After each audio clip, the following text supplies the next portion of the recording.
Hôm nay mọi người cùng vào bếp nấu món rất là dân dã, đơn giản của Tây Nguyên với mình nhé. Đây là món cà đắng nấu ba chỉ. Thì chúng ta biết ở Tây Nguyên nó có giống cà đắng riêng, nó không giống loại cà rái dê trái dài này của người Kinh thường dùng. Trái cà này thì ngọt, có thể là nấu nướng gì cũng được. Còn loại cà đắng thì nó nhỏ hơn và nó có vị ngâm đắng. Nguyên liệu của mình thì dùng khoảng chục trái cà đắng, khoảng 4 lạng, 2 lạng thịt ba chỉ, tía tô, 3 miếng đậu khuôn, một ít hành tỏi và ớt. Ngoài ra thì có bột nêm, bột canh và muối. Đầu tiên thì mình sẽ sơ chế cái cà này trước và luộc sơ trước khi vào nấu chính thức. Ban đầu thì mình sẽ sơ chế cà, cắt hết những cái núm cuống, làm sạch. Mình chỉ lấy những cái cà đắng thôi, còn cái cà tím thì mình không dùng. Sau đó thì mình sẽ cắt cà ra thành từng miếng lát dày khoảng 1 đến 1,5 phân, vừa miếng ăn sau này. Cắt như thế này thì còn có tác dụng là khi mình luộc sơ ban đầu ấy, thì nó sẽ nhanh chín, nhanh mềm hơn, tiết kiệm thời gian cho mình trong quá trình nấu, và nó cũng dễ thấm gia vị hơn. Thì trong quá trình làm bếp thì mình vừa luộc nước để chuẩn bị luộc cà. Mình bỏ cà vào khi nước đã sôi.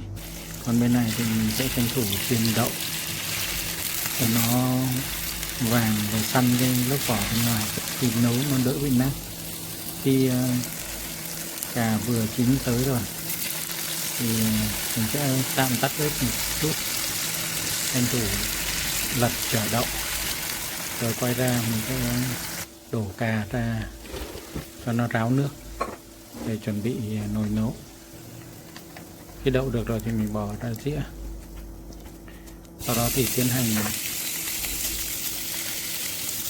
chiên sơ, áp chảo cho thịt ba chỉ, mình xém cạnh ra bớt mỡ và miếng thịt sẽ săn ngon hơn.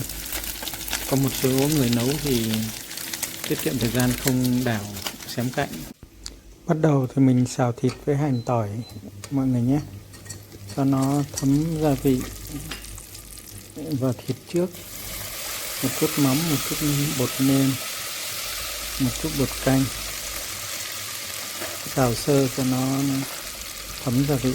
Rồi chúng ta sẽ thêm nước và nấu om cùng với cà.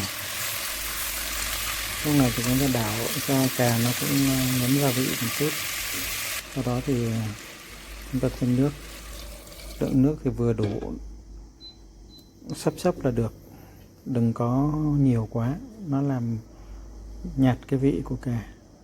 Sau đó thì chúng ta bỏ đậu lên trên om chung.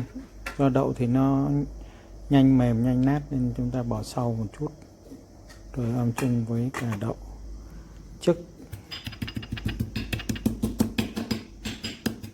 chúng ta dùng chày giã ớt sơ thôi, đừng giã nát quá. Rồi chúng ta cũng bỏ vào để cho nó thấm. Ớt này thì sau khi nấu lên nó cái độ cay 10 phần, nó chỉ còn có 1-2 phần thôi, và nó làm thơm và ấm cái món ăn. Trước khi bắc ra khoảng 1-2 phút thì chúng ta bỏ tía tô vào cho nó thơm, quyện mùi cùng với lại. Sau khoảng 2 đến 3 phút thì chúng ta bắc ra.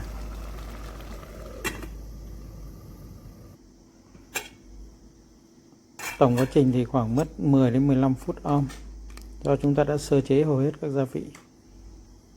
Và om trong khoảng 15 phút thì món ăn đã đạt, chúng ta có thể mắc ra. Lúc này thì mùi thơm của tía tô và hành tỏi cũng dậy mùi, mà mùi đặc trưng vẫn là mùi tía tô. Chúng ta đã có thành phẩm. Và thành phẩm đã có món cà đắng nấu thịt ba chỉ.